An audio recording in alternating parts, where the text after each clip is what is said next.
Welcome to Club Damingo, brought to you by Cyclone Comics.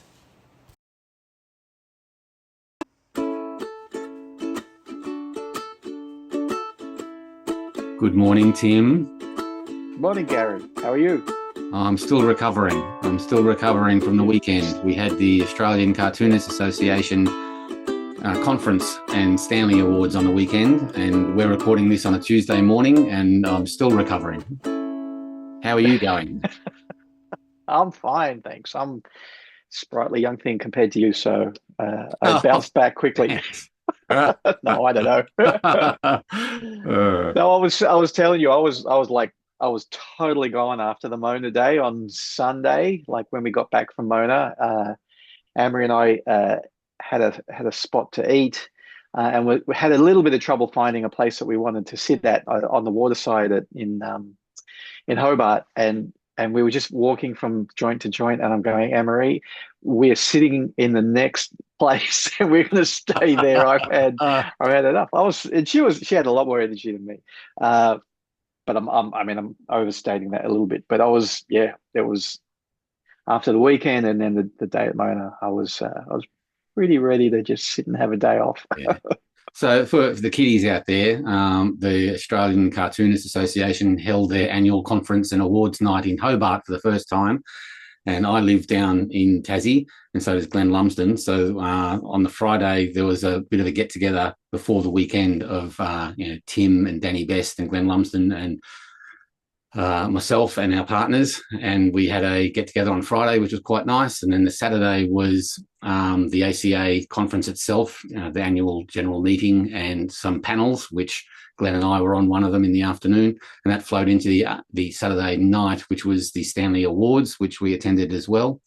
And then the Sunday morning, Christopher Downs, an artist in Tassie as well. Oh, he was there on Friday as well. I forgot Chris. Yeah.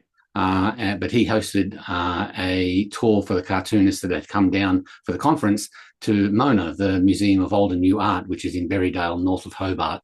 So there was a bit of a tour on the Sunday with a whole swag of cartoonists wandering around the art gallery, and that's what Tim was referring to. I could have brought the book upstairs with me. Anyway, you can go and grab it if you want, and I can edit out your travels.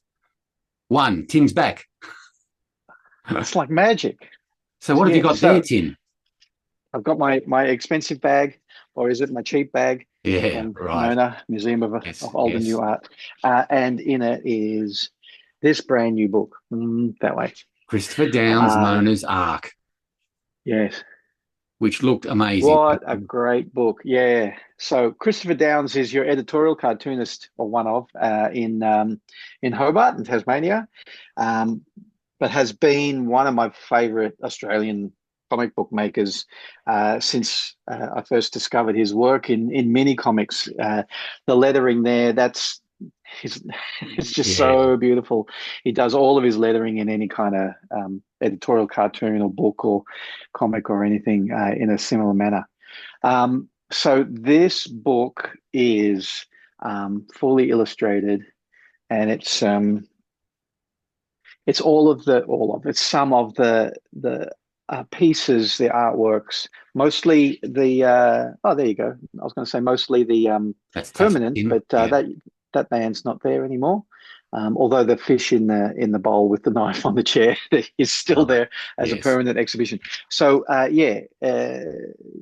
with animals reacting or interacting with some of the artwork at Mona.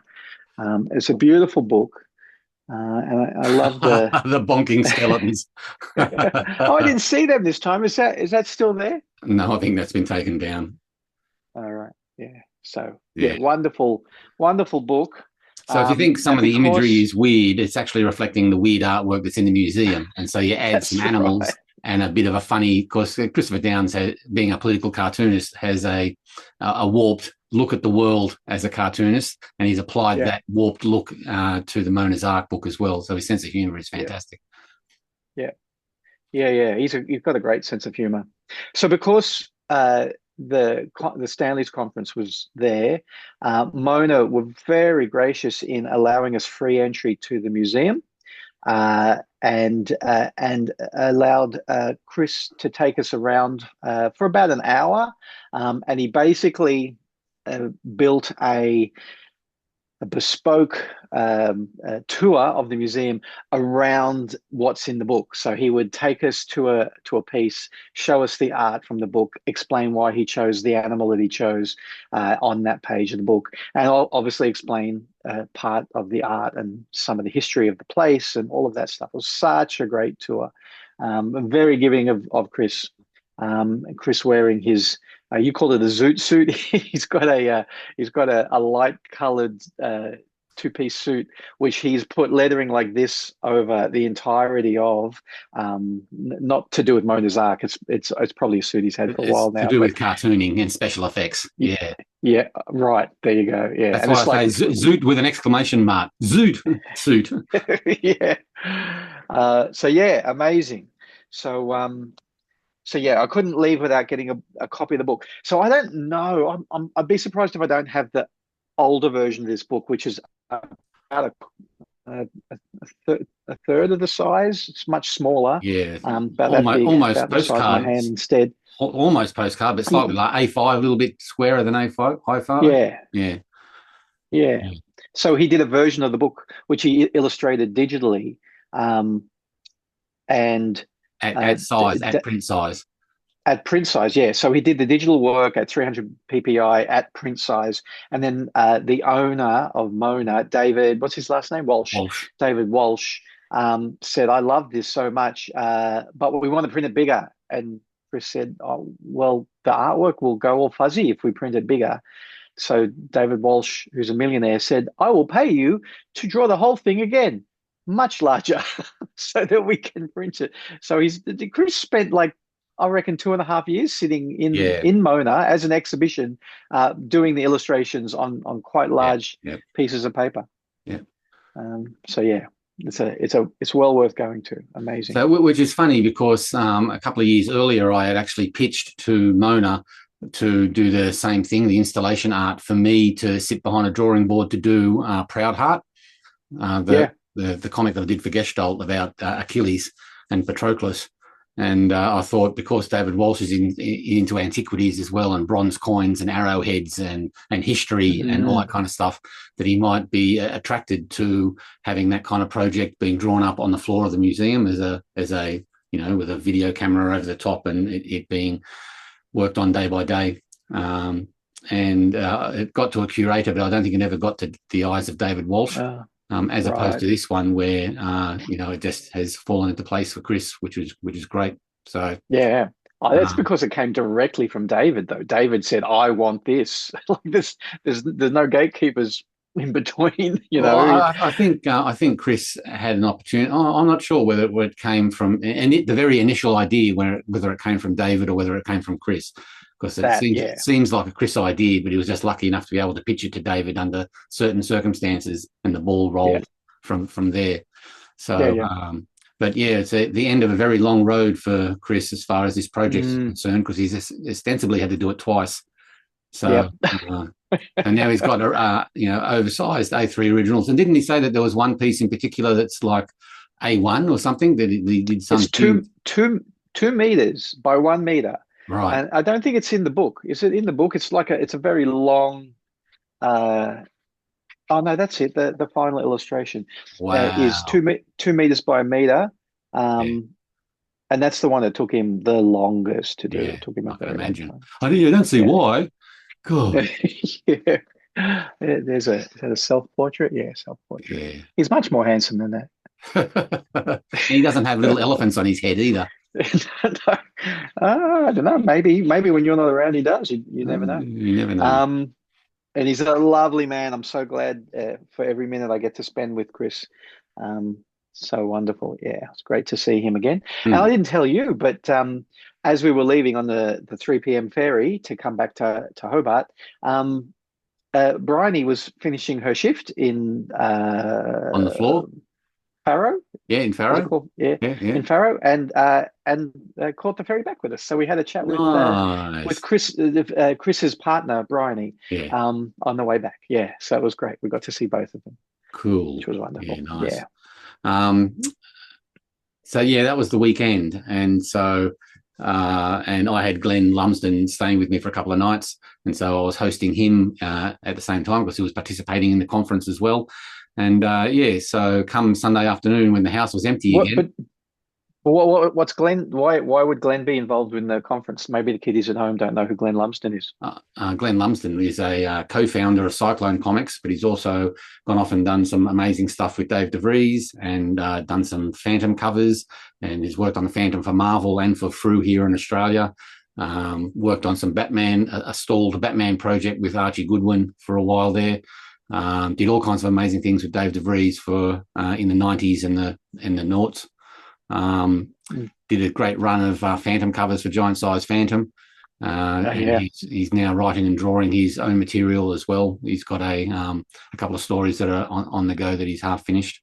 But yeah, so I go way back with Glenn Lumsden. So we were invited to host with Alyssa Bermudez a panel on Saturday afternoon about scripting from comics from scripting to finished page. So that's why he made his presence felt down here. It was great to see him again. Yeah, fantastic. And it was great to see Alyssa again. I met her in Adelaide for paper cuts, and so I ran into her again on the Saturday on the way down to Salamanca Markets, and had a bit of a chat to her on the way down, which was really great. So yeah, another beautiful person. Yeah, it was funny in the hotel on the Saturday afternoon. Alyssa had arrived and was standing around with us, and it was a case of a lot of people arriving, and there was a lot of hugs going around. Christopher Downs was there, and Danny Best, and it was like hugs, hugs, hugs. And I was off to one side with Alyssa and just watching all this hugging going on, and we looked at each other and went, apparently we hug. And so I just Alyssa and I big warm hugs, and it was like, that's better. I feel like the group. I feel like part of the group now. Yeah, great. Yeah, very good. And it was a good panel. It was a good panel that the three of you did. I loved it when once because I was speaking to Glenn before you guys went in, and he looked a little bit nervous. I said, "You okay?" He said, "Oh, I'm nervous." I said, "You've got no reason to be nervous." And he's, didn't get a lot of sleep last night. Blah blah blah.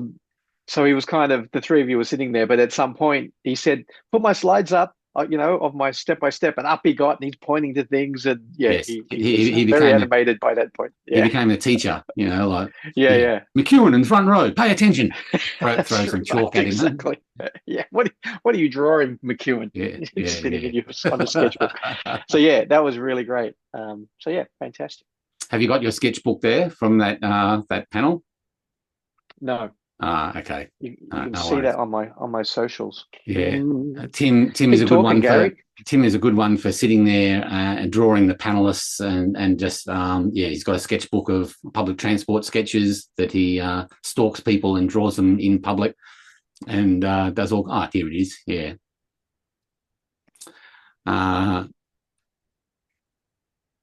Yeah. So.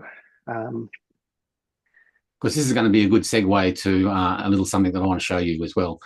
Yes, okay.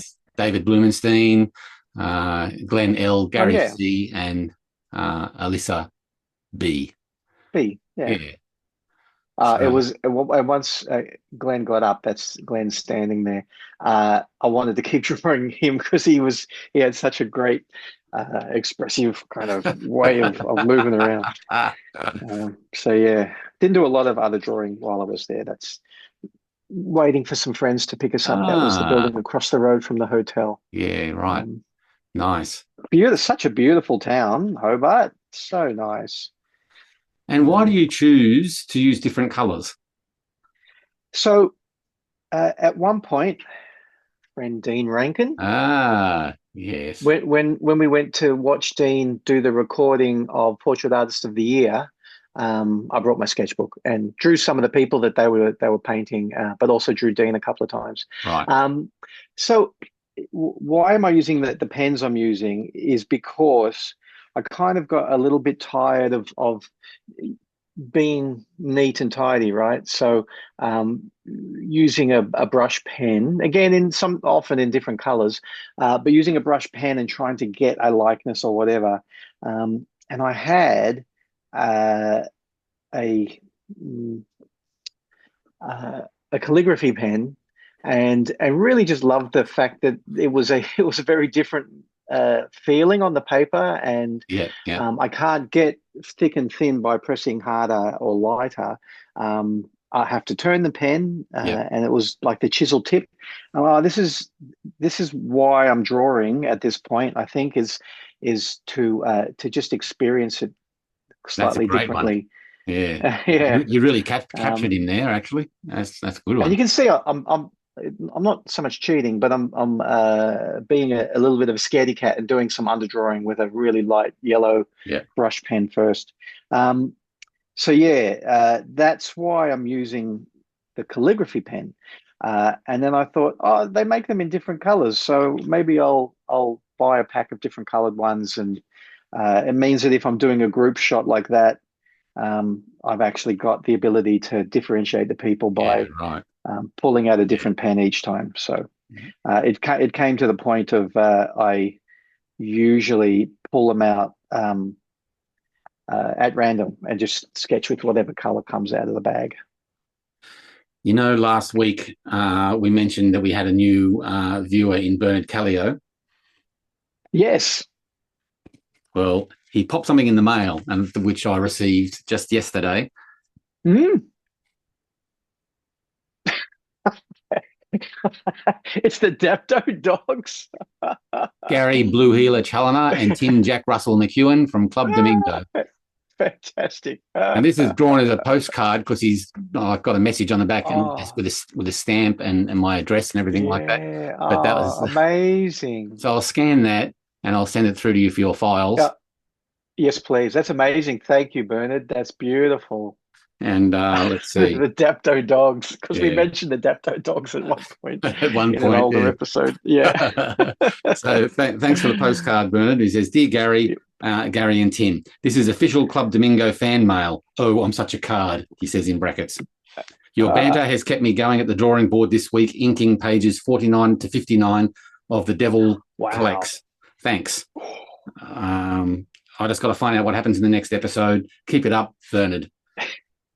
He's a great one for writing letters and putting them in the post and doing quick sketches like that and putting them in the post. And it's a lovely old-fashioned vibe, which I really appreciate. So I'm developing a collection of Bernard originals from beautiful postcards and letters and things that he's written to me over the years. Because he and I are working on a project that hopefully will be up and running for some time next year as well. So and I'm comparing notes a lot on the creative process, ramping up this thing that we're doing. So great. And the project that he remarks on in the postcard, is that part of his PhD or master's? Yes, it is. Yeah, I forget if he's doing which one, a master's or a PhD. Probably PhD. Yeah. So for my wonderful information, The Devil Collects. I think that's the name of it. Reading and handwriting. So he's at the final stages, the unknown final stages of doing the final inks on the last few pages. So he's just head down, bum up on inking at the moment, and he's so great. He's ploughed through all the Club Domingo episodes, so he's very intent on finishing. So laser focused. Great. So, well, good luck, Bernard. Carry on. Yeah. Carry on. Get finished. So. While we're talking about Bernard, Bernard had a creative partner in Tolly. So it was Bernard Caleo and Tolly making Yell and Olay was their comic in the 90s, and then followed up by the False Impressionists, also starring Yell and Olay. And I've never actually talked to Bernard about it terribly much, but my impression, I think even at the time, not even having met Bernard, but definitely after meeting Bernard and Tolly, I get the impression that Yell and Olay, so it's like Yell Olay, are really like semi-autobiographical, fictional characters, because they're doing crazy stuff. It's not a like a drama, a slice of life drama, either of those two comics. There's lots of weird stuff going on.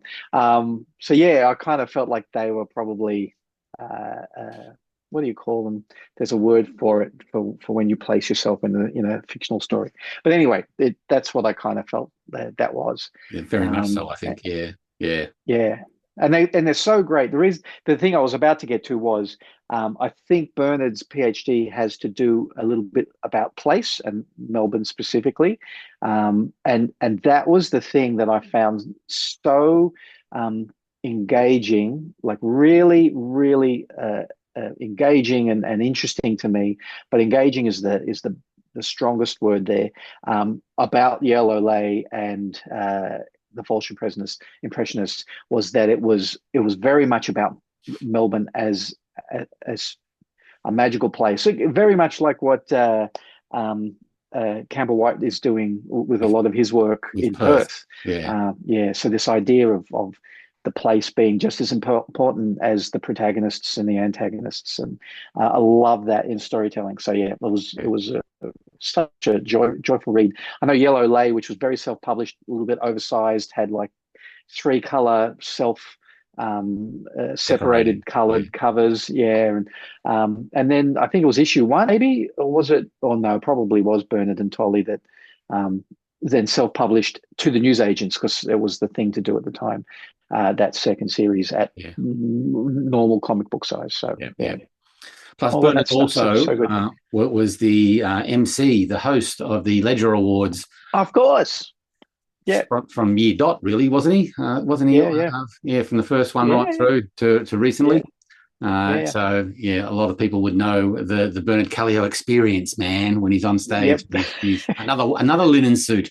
Another white linen suit. Should get Christopher Downs to do his thing on that as well. Oh, I don't think the universe could handle Christopher Downs and Bernard both in their suits, both doing their shtick at the same time. That's right, critical mass. So I'm working with Bernard on a little something that hopefully will be a big something next year. But it started when we were at Paper Cuts a couple of years ago, and we were sharing accommodation, and we were talking and comparing notes, and we were just getting more and more excited and interested about what each other was talking about, and to the point where it was almost to the point of going, don't worry about Paper Cuts, let's just start making some notes in the hotel room and start working on things now. And like the hours just flew by, and we just talked and this thing coalesced, and so we decided to do something about it. But his studies and his PhD needed to get finished first, so giving him a lot of free space just to get it out the way, get the inking done, get the project done. I know he's had a few extensions and things like that, but it's almost done and out the way. Then he'll need a mental break, I think. And then we're planning a Sydney research trip for he and I to meet up in Sydney sometime. Excellent. 2026. Fantastic. Give me heaps of warning. I'll be your driver. Yeah. So that'll be some fun times researching this project in Sydney. Yeah, with you as our chauffeur. That'd be great. Yep. And then I'll be your man Friday. Awesome. That's all I got really as far as the weekend's concerned. I'm sort of still recovering, so new subject matters I don't have. So you got anything on your list to chat about? Well, just while we're still talking about Mona, go back to Mona. If for the kiddies at home, if you've never been to Tasmania, Hobart and Mona, like Mona is really one of the best galleries / museums you'll ever go to in your life. You've got to go. If you're ever in the area, you've got to go. It's just amazing. Such all privately owned and run, so there's no government money. Yeah. And it had me saying to a couple of people actually over the weekend, it's like, here's this multi-millionaire who's decided to spend his money on creating this underground art gallery museum instead of building a giant tower with his name across the top of it. He's actually doing something really interesting with it, and something that's useful to people and educational to people. And he gives it to Tasmanians for free. If you roll up with your driver's license, you don't need to buy a ticket. So if you live in that state, it's actually a gift to you as well. It's so incredible. I wish more people with that kind of money spent their money in that kind of manner. Yeah. So, and we're just going through, I say we because I still work there part-time, So I'm employed by David Walsh as well. Asterix, public disclosure of interests in this conversation. Oh yeah. I'm not. But yeah, we're just doing some huge extensions, more tunnel work happening with some whole new extensions. So I think the whole peninsula that Mona sits on is now finally tunneled out. If there's any more tunnels, Amazing. there'll start to be some collapses somewhere. Right. Sandbag and tunnel 4. Let's not do that. Yeah. Again, it's one of those things where you watch you watch the James Bond movies, or you read the old Steranko Nick Fury comics, and you go, oh, as if that would ever happen, that kind of lair, as if that would ever be made. Well, that's what this guy has made, right? It could easily be a James Bond villain lair. The amount of money that's spent, the amount of infrastructure that he's put into it, the amount of floor space that is there, it boggles the mind. And that's just not even talking about the artwork. Then you install the artwork in different spaces. Yeah, yeah. The amount of David Walsh is a bit of a lair. Yeah. And I don't know where his house is. Like, when I'm looking at things, I'm going, is that his house? Because he lives there. I think he lives above ground and everything else is below ground, right? Oh, you don't, of course you don't know, or you're not allowed to say. But I can just imagine like Thunderbirds kind of having something open up and a helicopter come out, or his car zoom out or something. It would be like it has that vibe. It has that vibe.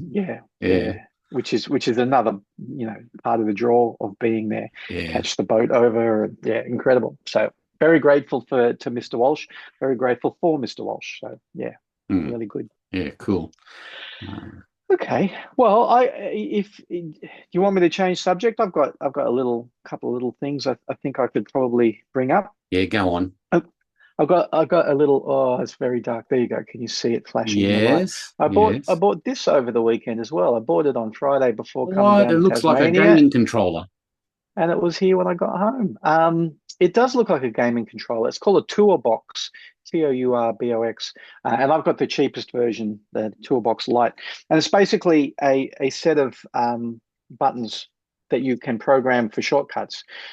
So I'm continuing to remaster Greener Pastures pages in Photoshop, and late last week, having the keyboard off to one side where I'm using my shortcuts, I found a really sharp bad pain in my left hand, and it went away. So it's not ongoing, but I'm going, well, that's definitely because of what I'm doing. And I've been eyeing off items like this for a little while, and thought, I think I'll buy this one. I didn't do a lot of research, ladies and gentlemen. If you're thinking of buying something like this, do your own research first. But I didn't do a lot of research, but the little bit that I did, I couldn't find anything that seemed to get better reviews than this as a product. Okay. So I bought the cheap one. It was $120. They're on special right now. Again, I sound like I'm being sponsored by them, and I'm not. But yeah, they're about $120 at the moment for the cheapest version, down from 140 or 50. I thought, oh well, now's the time to get one, and I'll hook it all up and see if it helps. But I think I haven't done it yet, so I'll report back next week. But I think for the Macintosh, it's wired, but if you're using Procreate or something like that, it's Bluetooth. So it's I think it was more specifically made actually for iPad people, right? Because shortcutting on there is actually, or just selecting your tools is a bit of a hassle, I think. So I think that's supposed to really help a lot. So yeah, I'm looking forward to testing that out later in the week, and seeing how that goes. Yeah, cool. So yeah. Okay. Have you played at all with it initially? No. Right, no, okay. it's just a fidget toy at the moment. It just sits here, and I press the buttons, and I'm getting, I turn the dial. But it's not always hooked up yet, no. It's always interesting getting used to new shortcut routines when you're dealing with keyboards and ancillary toys like that. It's not a toy, but whatever you're that yes. Interesting. So full report in due course. Yeah. So you're a shortcuts kind of guy. You use your keyboard for shortcutting in Photoshop and whatnot. Yeah, I think I do. Not to an expansive. I find that I just do things the old way, and a lot of them are shortcuts, and a lot of them are. Why don't you use a shortcut, Gary? Because I've always just used it this way. So yeah, Yeah, it's the old it's old one of the tricks. things.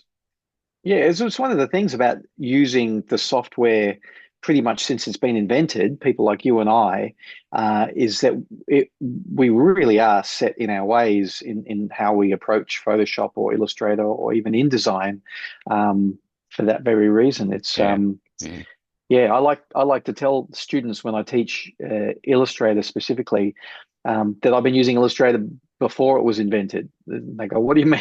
How could you?" Because it was somebody else's software, and then Adobe Adobe bought it bought out. it. Yeah. So I've been using it for that long, and been using Photoshop since before it had layers. And they're going, "What do you mean before it had layers? How did you use it if it didn't have layers?" Yeah, Ah, sweet exactly. summer child. Yeah, Yes. exactly. Yeah. So yeah, no, and I'm a big proponent of shortcuts. Mm, I yeah. even moved in those of you that use Photoshop, in your screen, you have all your palettes, and on the right hand side, mostly the palettes and the navigator and the layers palette, etc., is all on the right hand side, and your tools are all on the left. Um, and I finally decided I was gonna move all the tools to the right as well, so that everything is over right there where my hand is. And it only took me like a day to get used to not going all the way over to the other side of Yeah. the Right. screen to pick Yeah. a new Yeah. tool if I wasn't using the shortcut. Mm, So yeah, I like it much better over on the right. So that was yeah. one new trick I taught myself. I've given up the old Adobe. I'm now using Affinity. So That's true. yeah, Yeah. so the suite of software that replaces the different Adobe programs, and it's interesting retraining. I know Darren Close has recently moved over from Adobe to Affinity as well, and he's texted a couple of times with some complaints about Affinity doesn't do this and Affinity doesn't do that, which is totally fine when you're lifelong Adobe users. Jumping to the Yeah. competition is very hard. Yeah. Once the human brain is great at adapting. So I think I'm over the bump of that transition of learning from one to the other now. And of course, Yeah. the Good. internet has answers, all the time. People, Yeah. your problems are not the first time that they've ever happened. So, that doing a question search and results on Google for whatever problem you're having generally throws up half a dozen people that have experienced the same thing. So, Yeah. yeah. Yeah. Yeah. Mm. Yeah. Yeah. I All ended up right. So that's I that. ended up Yeah. watching that Ink Pulp show that you recommended that I see, Ah, which yeah. is Shane. What's the surname of the co-host? Shane, someone or other. I don't know. And Jim Mafood. Yeah. Yeah. I actually And don't know their names. I've only just started watching Ink Pulp, and I haven't memorized their names yet, other than Jim, who's probably the highest profile, I right, guess, okay, yeah, person there. yeah, yeah. Yeah, it was very interesting, particularly the subject that they were talking about, which is independent publishing and Mm, Kickstarters and self-publishing as well, and how to go yeah. about it, which is all ground that we've trodden on in different conversations in this show as well. So it was all Yeah. So that uh, was that was a recent episode where they were interviewing Dean Haspiel, who's a to use a have you been paying attention quote, a friend of the show. Is he? I don't know. Somebody that we've spoken about a few times. yeah, Um, so yeah, it's I'm kind of I'm trying to be listening like Bernard is listening to us right now. I'm trying to have a few things like that happen in the background while I'm doing the remastering, because I can't do it while I'm on the drawing board. Even when I'm inking, I don't like to have something like that happening. So yeah, while I'm just doing this very much technical exercise of the remastering, I'm trying to ingest a few of those kind of shows. And that was another one I thought I've heard so many great things about Ink Pulp, and never really watched it or listened to it. And Dean Haspiel, who I know is navigating new ways to be a self-publisher, yeah, independent creator. I yeah. thought that probably be a good one to listen to. And just to again, someone like Jim Mahfood, who he's done work for DC, right? At Marvel as well. I don't know. And Image Um, and all kinds of people. yeah, Yeah, yeah. yeah, So he too's trying to figure out how to navigate self-publishing and Yeah. Kickstarters and all that kind of stuff. So, and they also navigate the concept of being a creator and needing to stay behind the drawing board, but also running the business and doing the business side of things, which everyone hates to do. Yeah. But, you have to run the gamut of dealing with retailers, dealing with perhaps even international printers like printers from China, importing your books, coupling up your books production with other creators so that the printing and shipping is done at the same time to save money, all those kind of solutions to problems that other people have been having for years. But it's not you drawing your comic, it's all those other stuff that sort of eats away at your time. So everyone encounters the same roadblocks, and it depends on your mileage on how you can solve these things to get ahead. Yeah, exactly. And they brought up, I think it was right near the end of the conversation, they brought up Power Pulp, who have become a bit of a co-op in America. That's the term I would use. I don't think that's the term, pardon me, that they use, but it feels to me like a bit of a co-op. Feels a little bit like what I used to do with Sunburn Comics distribution as well. Right. And it blows my mind that it's like from mid-90s to the mid-2020s, it's like the same problems with pretty much the same solutions, even though social media didn't exist back then, let alone crowdfunding, but almost the same sort of attack still, which is really interesting. Power Pulp, American thing, being spearheaded by guys like, not just, but guys like Jamie Jones of Spakal that I've spoken about a few times on the show, and Jim Rugg has recently joined up with them, so he's a pretty high-profile creator doing their own IP. And I just listened to another episode of Ink Pulp, where they interviewed Robert Kirkman. So again, it's just, I'm not going to listen to every single episode, just the ones that really seem to have something that I need to listen to, because the headline on it was, how do you kind of it was referring to him and his adaptions, the cross media adaptions of his work, like Invincible and Walking Dead. I thought, that might be an interesting one to listen to. It was I think it's a great interview for the general comic reading audience. It didn't really help me much with what I'm trying to do, but it was interesting as a creator, and him talking about critical mass, and you just have to release one thing after the other. And he said many times, it's so much easier for me to say that as a writer instead of an artist, where it takes you so long to make the art. But I'm doing 4 books at once, and an artist cannot do that. And it's which also, I think is. Go ahead. The big elephant in the room is that it's, all these conversations are had from an American point of view, from a United States point of view. If you try and apply all those points to the veneer of Australian comics, it's a whole different, it's a whole different thing. What works for Americans due to their population number wouldn't necessarily work in Australia. And the Australian situation is, are you an Australian creator that's happy just to sell to in Australia, or you have to grow to have outreach to a market like the States or England, and do you deal with Chinese printers? Is your product of a big enough scale to warrant that importing, exporting, dealing with international printers, or are you still knocking at the door of being a large Australian concern that still deals with Australian printers because of just logistics? And that was, I mean, that's very much in my uppermost in my mind while I'm listening to it as well, is how do I apply that to me here? Because again, I'm only listening because I want to apply it to me here. And I'm making notes. Like, the stuff with social media is a little bit easier to apply directly, but the logistics of physicality is completely different. All the advice that they give about conventions, it's like, man, if I was in America, yes, but in Australia, it's like, I don't know that really carries the same weight as a piece of advice for Australian conventions versus American conventions for creating your fan base and all of that kind of stuff. And there's also a point to be made of, as an Australian creator, you're also a world creator, and you need to be able to market and perform for your IP on the international stage as well. And how reluctant a creator might be to make that jump or not is decisions that have to be made as well. And doing it from Australia is puts a different slant on things as well. Mm-hmm.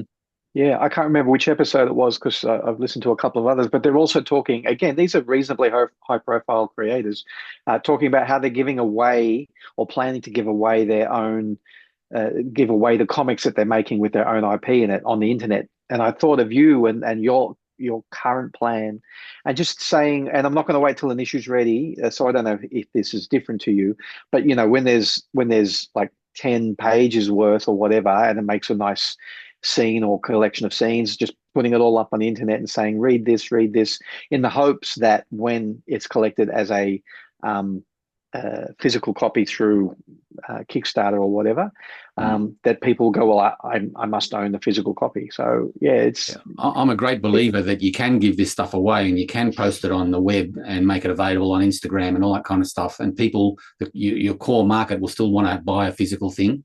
There was a comment that was made by Jim, I think, in that show that it's boutique publishing and it's also guerrilla publishing to a certain extent, where you've got to be prepared to give stuff away and just have faith that, sure, there might be 10% of your potential market that will pirate it or will read it digitally and not put their hands in their pocket for a print edition, but that's not your core market. Your core market is the 60 to 80% of people that want a book on the shelf or want a comic in their collection that they can go to time and time again. And I'm a big believer in that giving away stuff on the internet is just a marketing tool that directs people, if you do it right, to your printed product. Yeah. So it's a hard one for me to reconcile. I don't know when or if I'll ever come to it wholeheartedly. So right, yeah. Well, that thinking for me started back when I was doing John Law. That the pitch to Will Eisner was not to do a printed comic at all, and not to approach things in the way that he would expect, like doing a comic book each month or doing a graphic novel for the whole project in toto before you release it, but to release it a page a week or a couple of pages a week in a drib and drab form to create interest on an ongoing level online. Even back then, when the internet was very new, was something that appealed to Will. It's like, oh, you can do that? I suppose you can do that. Yeah, and it's all a marketing tool for the finished project, like you just... And that's where the John Law deal really came from, was not as a printed option, but as a web comic first. So that's how I was structuring the delivery of that project. And it ended up, being two print editions. So it worked, that whole, theory actually worked to the benefit of the project. So started out as a web comic, ended up as a book, and the book is where it stays eventually. It's the permanent part of it, buying it. Yeah. And there's Dean Haspiel was questioning the value of even putting books into comic shops. His floppies into comic shops, because they're looking at taking at least 50% of the cover price for themselves. And was it Jim said that he doesn't really care how much money he makes from comic shops in that manner. In that's marketing. It will build you a base, and then they will seek you out online, and then all of a sudden it's coming back to you again. So I'm going, this is a good mindset. I think, I agree with that point. Pretty good mindset. Yeah, you need to be able to work with retailers, but not expect it as part of your profit plan. It's part of your business plan, but not your profit plan, because interesting. The equation doesn't add up in a lot of cases. But developing relationships with comic shops and comic shop owners is very important, to be seen to have your comic next to Spider-Man, next to the other Australian comics, next to however they rack them, is important. So I have been known with my recent Adventure Illustrated issues to parcel up, 5 issues, 10 issues, and just send them to the comic shops for free without any expectation of getting any monetary return. As a marketing tool, to create awareness of the brand. Yeah. My favorite story that came out of Jim during that conversation, Jim Mahfood, again, someone who's got a reasonable standing in comics already, reputation, is that he brought whatever it was, some copies to a shop and said, do you want some? And he said, I'll take 5. And the comic shop said, I'll take 5. And Jim said, I'll sign them and draw in them, and went out the back to draw do some long box some long box shopping. No, he was sitting at the back to like drawing and signing in a few of the copies, and the shop owner put them in a stand on the counter while Jim was still out the back. And by the time Jim came back out the front to say, "Here you go," the guy said, "We've just sold 3 of them while you were out there," because they're on the counter. Yeah. You know, and this is where I wish Australian comic shops. I think this is how they could be a little bit more supportive and have a thing on the counter that said this week's or this month's Australian Spotlight, and put a good Australian comic there for the week. He said it was on the Saturday morning, right? Or the Saturday, the busy day in the shop. So it's obviously, you know, people coming through, but they go, "Oh, what's this?" And the guy says, "Oh, it's new by Jim Mahfood." And people go, "Oh, really? I'll take that. Thanks." You know, it's because there are projects. So it'd be that interesting sell them. if there was a similar thing in Australia. Yes, Yeah. Because there are projects that sell themselves. I mean, the whole industry is created to push things like the latest Batman #1 that's been re-released. That kind of sells itself, and you got the kiddies coming in going, you know, I want the variant cover and this, that, and the other. But there are projects that need pushing. And so really in Australia, it'd be great for Australian comic shop retailers to physically front counter push stuff that they think is strong enough to warrant the push. And as you say, like have all your staff say, right, this week we're pushing this Australian comic. It's on the front counter. Really push it hard. Yeah, everyone's going to get their standing orders and get their Batman #1s and their whatevers. But we're physically making an effort to push this book, whatever it may be. It may not even be just one book. It might be however big the counter space is, for example, or a stand next to the counter so that the staff can sort of point saying this is our 3 or 4 books for the week that we're pushing for Australian creators, really worthwhile. I think that'd be a different headspace for retailers to get into. That'd be very helpful. Do you think part of the issue is lack of regularity in publishing said stuff? Like, where's my Green Pastures #9? It'd be, you know. But when it comes, it needs to be pushed. You know, like. That's probably why I'm thinking like 1 book a month, or like if it was 1 book a week, that's 52 books a year. Do you reckon there's 52 books a year that King's Comics would be happy to put on the front counter and say this is of high enough quality that we're happy to say you should buy this week with your other stuff? There is a lot of good stuff coming out in Australia with Australian creators. I think if there was some, I've got a stack right there, right? Exactly. So I reckon there needs to be a little bit of faith and a bit of you're right. depth of research that there is a lot of quality stuff out there. And sure, if there's a week comes up short, that the comic of the week can go to comic of the 2 weeks until something else comes along or stocks run out or a new comic comes in. So there's a certain amount of energy involved in promoting local stuff, but not that much energy that is detrimental to the running of the shop. Where's our David Walsh to do it? Where's the Australian comic books person who's not a creator but wants to be involved and wants to push to run that as a campaign around the whole country? Like, what if it becomes a campaign? If it becomes escape with an Australian comic. That's right, exactly. Little thing on the counter that says that and says this month's escape is. Adventure Illustrated, Jackaroo, Wombat Man, whatever it might be. It's just the attitude. I don't have the time. I don't have the time to do it for myself, let alone at the local at King's, who I'm sure would be supportive, right? I don't have the time to do it there. I reckon Oz Comics in Campbelltown and or is it Comic Oz in Campbelltown and the comic shop in Liverpool. I reckon they would probably all kind of go for it, right? I don't have the time to do it, let alone trying to figure out how to do it for All-Star in Melbourne and Area 52 in Hobart and, et cetera, et cetera, et cetera. Greenlight in South Australia and Cockatoo. Exactly. Cockatoo's probably going to be more proactive than most. For sure. And some will say, get stuff. This is a great idea. Somebody, one of the kiddies at home has to pick this up and run with it. And you have to be totally altruistic about it. You've got to make sure that it's agnostic and that you're picking, again, just like what I did with Sunburnt Comics, right? I just picked stuff that I thought would be saleable to the shops so that they would have faith in what was in the catalogue. Whenever this was, 1993, 7 or whatever it was, that they would have faith that what was in the catalog would be worth buying so that they could sit in their shop. And I wasn't pushing Greener Pastures on top of anything else. It was oftentimes when Greener Pastures could have been the cover story, and I put something else on the cover story because it was what was out that month, or that catalog.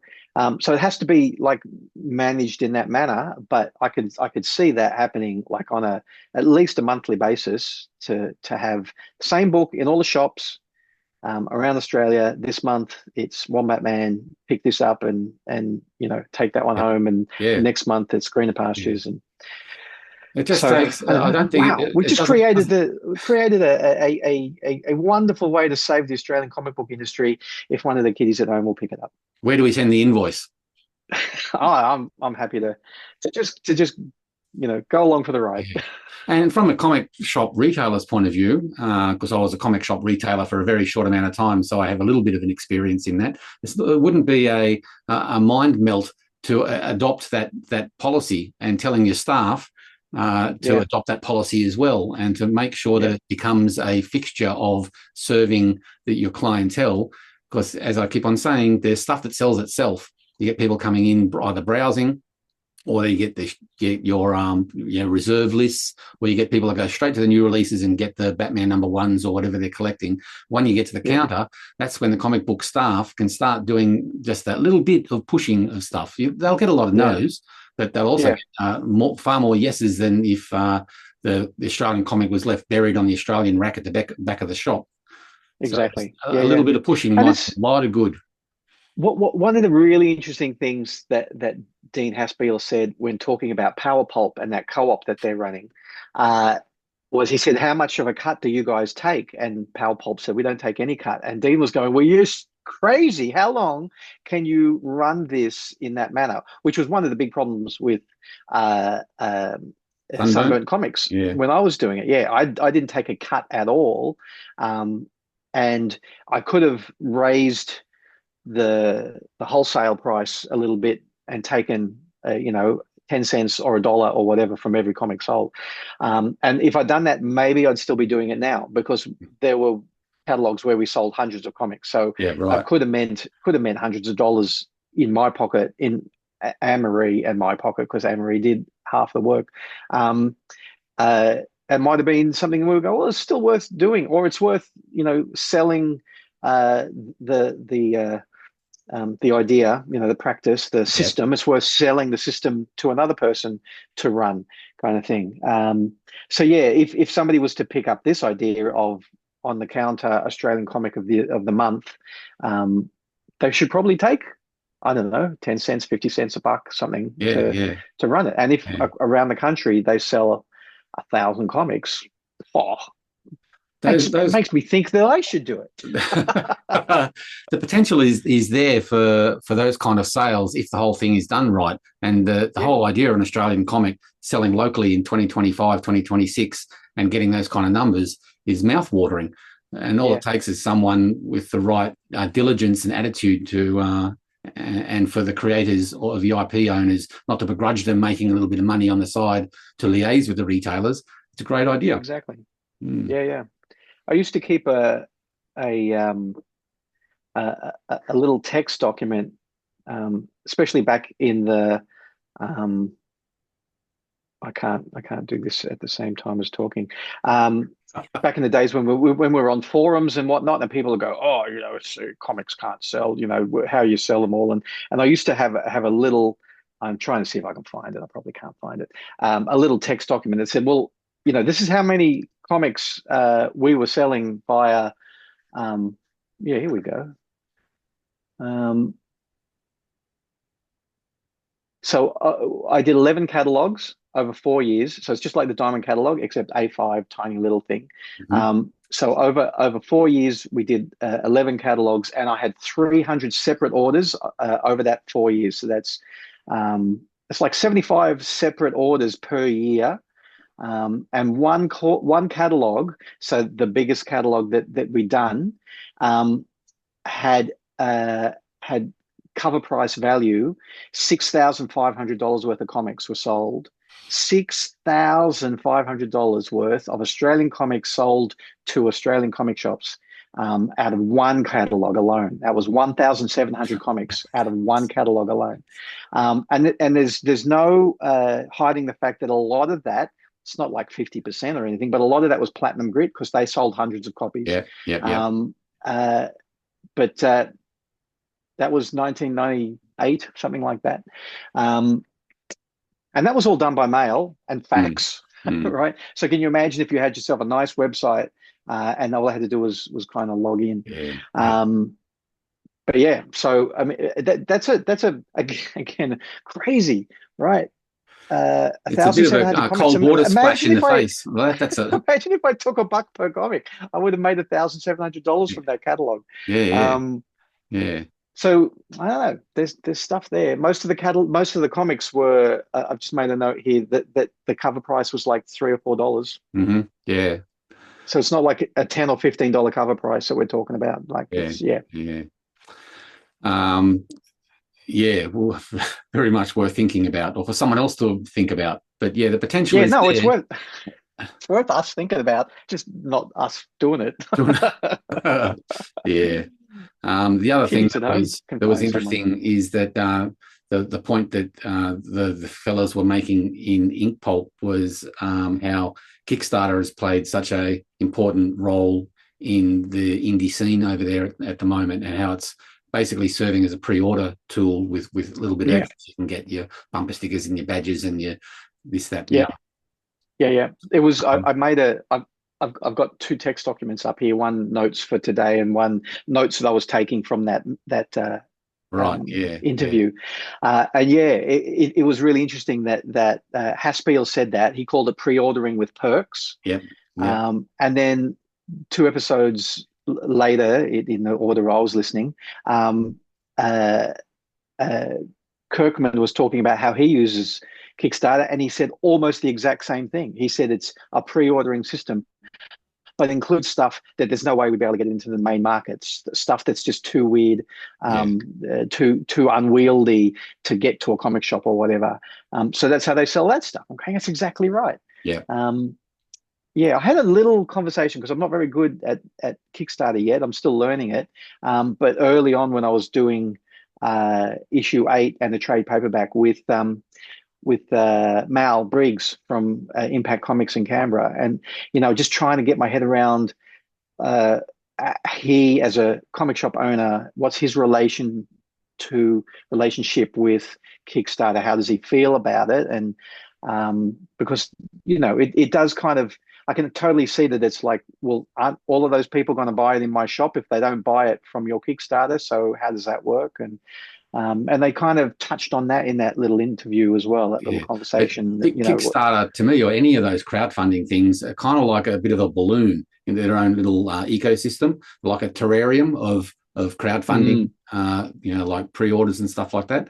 And I don't think it overflows to your total market. So you still need the comic shop retailers to be able to have that available and have that profile in a comic shop retailer forum. I definitely worried about it at that point because Mal's a friend as well. And I'm going, oh, shit, am I really like doing Mal and Impact Comics and, Greenlight and Kings have said, am I doing them a disservice by doing this? Like, should I not be doing it? And then I said, but hang on, I go to conventions as often as I can to sell comics as well. It's the same thing, right? I'm selling direct to my fans. And I think it was Dean Haspiel again who said, I turn up to the shop and the shop says, but you've already sold to your core audience. Why should I bother? And Dean says, yeah, I probably have sold to my core audience, but it's your job to expand that audience as a shop, right? That was going to be my point, is that the comic retailers, the Australian comic retailers, need to try harder in pushing the Australian content to make it worthwhile for the Australian guys to come to the comic shops to say, can you please sell my comic? Yeah.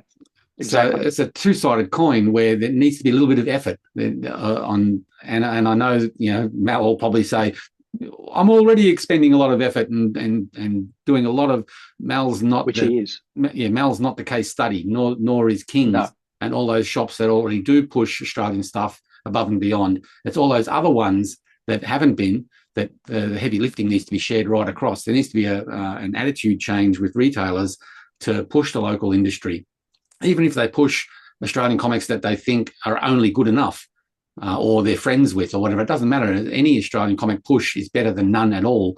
And just burying them at the back, is not giving them a fair what is it? Fair shrift, fair chance. A fair chance will do. Yeah. There we go. Yeah. And there's nothing wrong with a comic shop almost adopting a home team and going, that's the one that we're going to really try to be on the D's used to do that with side. a lot of local creators. They had their home team creators that they pushed in a big way, and they ended up selling a lot of Australian product, and still does. Yeah. Oh, absolutely. Yeah.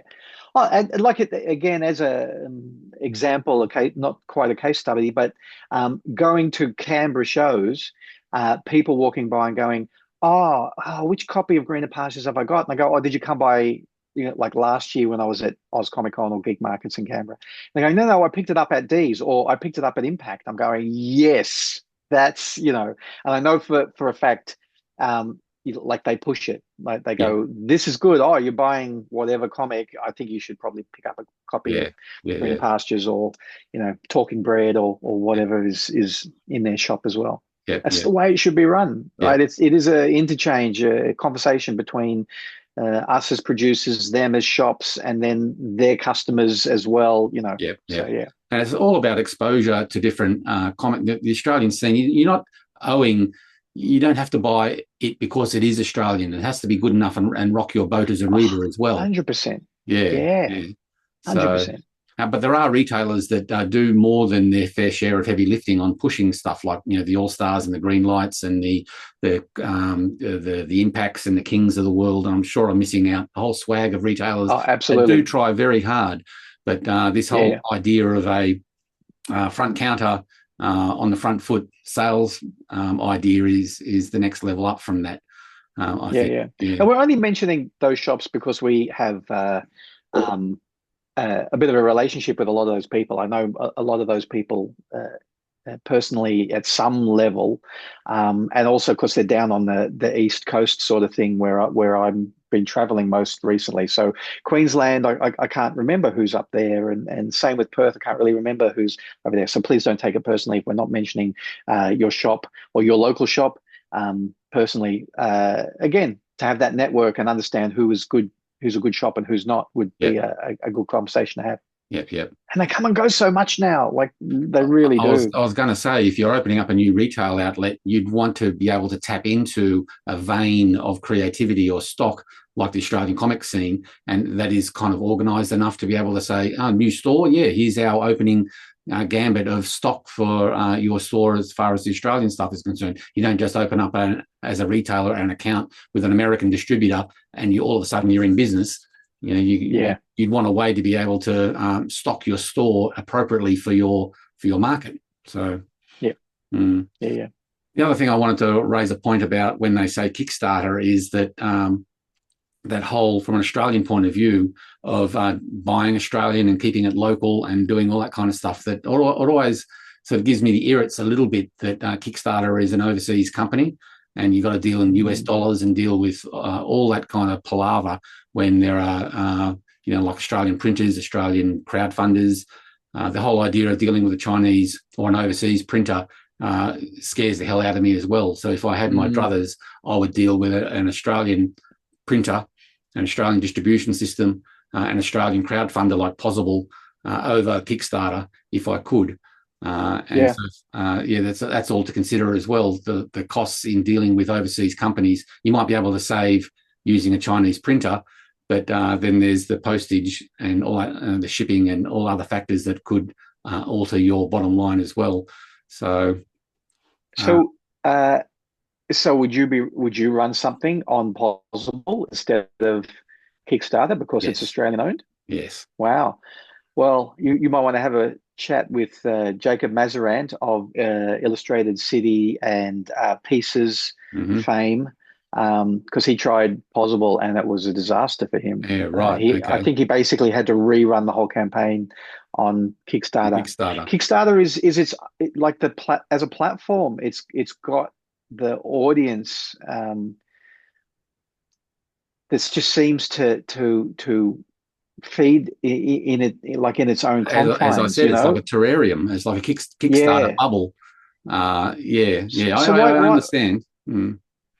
Why do you think it's hard to bring people across to Pozible instead? Like, why would that be difficult?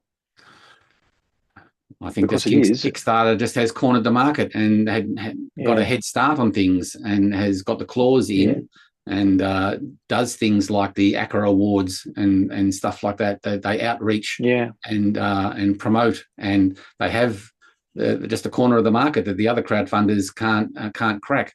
There is a thing that I've seen several publishers now that they do concurrent campaigns, like one on Pozible launching a book and one on Kickstarter at the same time. So and other, what are the other crowdfunders around? I'm having a mind blank, but anyway, so there are multiple campaigns which would just send me absolutely spare. They'd send me cuckoo. It's bad enough just dealing with Kickstarter, let alone any other one at the same time. Yeah. Oh, cool! I can't wait to see you do a Pozible campaign and see how that goes. Well, if it's just going to be a pre-order thing and there's boutique editions with limited print runs, I can't see how doing it through Pozible and making that as invisible as possible compared to Kickstarter, because people are just buying the content. As long as I market it as I normally would to say, hey, I've got a number 1 of the Jackaroo coming out, here's where you pre-order. That's the same as dealing direct with me or doing. So why don't they do it? Why don't they deal direct with you? Why don't you just set up a page on your website that says jackaroo.com.au and go there? You do all of the same promotion on social media, but instead of saying go to Kickstarter, you say go to this page. Like, why don't we do that? I will be instead or as well. Well, I'm reluctant. I haven't decided not to use Kickstarter, but I'd be reluctant. I'd prefer not to, put it that way. I prefer not to use Kickstarter for the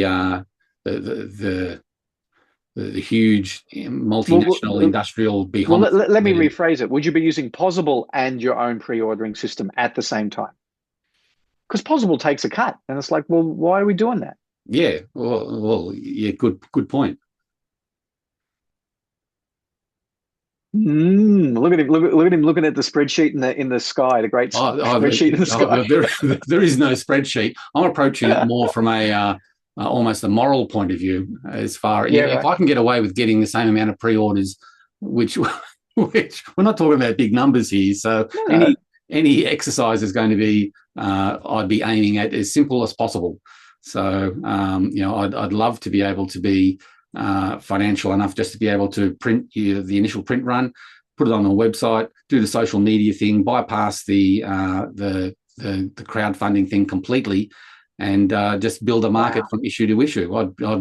That would be far more appealing to me than the whole concept of I'm starting my Kickstarter in 2 weeks and it's going to go for a week and I've got to do this, that, and the other and do the treadmill of the crowdfunding campaign. Especially considering that we can't really do an international audience right now, right? Because it's just so expensive to ship it overseas. Not with confidence. Although you sorted that out yourself with print on demand overseas instead. Like Adventure Illustrated was POD, right? Print on demand. Even that had not ideal outcomes as far as paper stock was concerned. Right. Okay. So if I was to do that again, I'd have to find different solutions, I think. So I'm thinking Kickstarter, because of its terrariumness and its reach and its cornering of the market, and it just seems to be that's how you do it.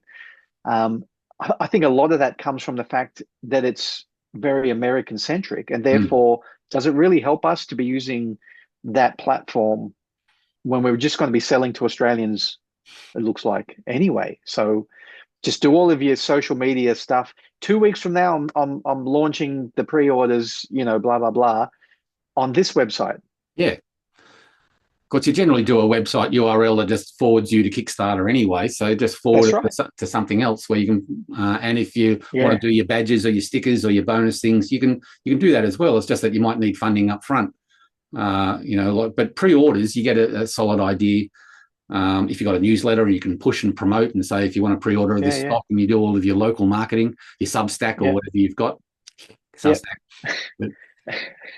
I mean, well, surely you and I are not like breaking the internet here by coming up with something that no one has ever thought of before. Surely there are people who are going, stuff Kickstarter. I'm just doing pre-orders on my own, but I'm shocking myself as to why I haven't really considered that yet as something so viable. Plus, you want different outcomes for greener pastures than I want for Jackaroo on the short term. Sure, we both want to have successful IPs and we have a following of readers. That's the end result that we're after. But how we get there is slightly different. My expectations, I think, are much more boutique than yours. With you're making a movie and doing all kinds of things to try and push that IP into the stratosphere that outgrows Kickstarter and outgrows everything and becomes its own bull in a paddock. Sure. But my outcomes we're not there yet. No, but my outcomes are totally different to what I would call a success for me. Is different to what you would call a success for you and what you're trying to push. And I think that part of that difference for me, though, is going to be going through Diamond, right? Which is completely different to Kickstarter as well, right? That's how I'll be getting going through where? Oh, not Diamond. Sorry, whoever the distribution systems are. Yeah, how the mighty have fallen. Floppies. Yes. Yeah. Yeah. I don't even know what the go is there now. Is Diamond totally gone? Are they tits up? Are they totally finished? Doesn't exist anymore, or they're dead, what? they're dead, but the body doesn't know it. The court cases are slowly killing them. So right, they're just flopping around. But to all intents and purposes, as I called it, I think a year ago, Diamond as a functional distributor is probably dead in the water now. Insane. Mm. And this is the kind of thing that could happen in Trump's America with Kickstarter. You just don't know whether through the not that I'm starting any rumors or anything like that, but any business in America that is a big media business, Kickstarter could be bought out by someone. The rules change, and all of a sudden, all the businesses that rely on that methodology have to adjust for better or worse. So being as micromanaging of your own business decisions as possible, I think would be a smart thing to do moving forward, and not be too overly reliant on a big multinational like Kickstarter. So that's common advice that I hear a lot from everything that I've been listening and watching recently from independent publishing, is to control as much of it as you can. Do not do not base your entire business plan on someone else's platform, because it may not be there, just as you say. Interesting. Oh, that's a pretty juicy set of even your choices with printer. I mean, there's no reason why you deal with printer A, you develop friendships and they know your stuff inside out. They might just have, the owner of the printing business might have a divorce that means that the business has to go up for sale and everything gets split, and all of a sudden your relationship with your printer that knows your stuff inside out and you're very happy with is gone. And you've got to establish new relationships with a new printer if you can, and reestablish that thing. So those kind of stuff happens all the time.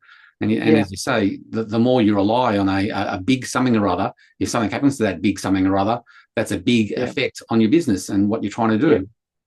100%. Yeah, cool. Very interesting. All right. Is that about it? I had I had one other thing, which I mean, we can leave till next week if we're bumping up to an hour. How long have we been yammering on to the kiddies? An hour or so. Yeah. All right. Well, we might leave it to next week then. Nothing of time. Right. Okay. Yep. No worries. Relevance, so. Okay. Yeah. Lots to ponder. Yeah, that was great. Didn't think we were going to be talking about that today. Totally changed. Like that's definitely now on my to ponder list. It's like a to-do list, but it's big picture stuff to think about whether or not I don't bother with Kickstarter next time. I almost feel like, because I'm so slow with with fulfilling my trade paperback Kickstarter backers that I almost feel like I better do another couple of Kickstarters. I'm just saying this so there's full transparency. You know, I'm happy for everyone out there to be hearing it. Is you know, maybe I should do another 2 Kickstarters and do them better to get that trust factor that everybody, you know, knows that if Tim is doing pre-ordering off his own platform rather than Kickstarter, that they will get the comic that they're after. Yeah. I think that there's that, even though nobody gets their money back from Kickstarter if something goes wrong, I think people feel like they can trust the platform more. Plus it offers the solution to, if you're a creator who has no money, that the Kickstarter allows that money to be gathered sales-wise, instead of the alternative as an IP creator or as a cartoonist in Australia, is you pay the printer and you've almost got to do it up front. You manage your pre-sales to a certain extent, but then you've got to place an order and pay the printer out of monies that you've generated, while Kickstarter generates the money and gives it to you after the fact that you've budgeted for. So it's a different mental approach. So if you're a cartoonist that's got the money and you're happy to pay for the printing up front, that's one way of doing it. But if you don't have the money, you're probably going to be more inclined on using Kickstarter that generates the income for you so that you don't need it from the get-go. Very cool. All right. Okay. To do a callback all the way back to the beginning of the show today, something I didn't get to say, I'm going to say it now because maybe Bernard was sitting there saying, why didn't Tim talk about this thing about Yale and Olay? I've got a little side project, as if I need more side projects, which is simmering on the back burner, called Greener Pastures Team Up. And Yale and Olay, I've already got like an 8-page set of pencils from Tolly, written by Bernard and Tolly, penciled by Tolly. It'll be inked by me eventually. So yeah, they will be, Yale and Olay will be crossing over with Trevor when Greener Pastures Team Up finally starts. Huzzah! Huzzah! It's thing, yeah. Huzzah! I should have worn my Huzzah t-shirt today. Yeah, that's great. Instead of wearing this one. Yes. This one I got at the Salamanca market in your beautiful city.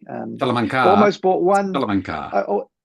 Salamanca. Almost bought one with 3 cows on it, and went, I don't think I will. And we walked the markets and then came back and said, look, I will buy it. And the person behind the counter said, oh, actually, there's this one as well with bulls. I'm going, you read my mind. This is the reason why I didn't buy it when I first came by, because you were smart enough to say he actually wants one with bulls on it instead. So, yes, it's been a long time since I've had a T-shirt just with bulls, not with Greener Pastures on it. So, yes, very pleased with that. It's from Melbourne, actually. But yeah. Well, okay. I'm saying goodbye now. Yes, Gary's trying to shut me up, kids. So I'm off. I'll see you guys later. See you next week.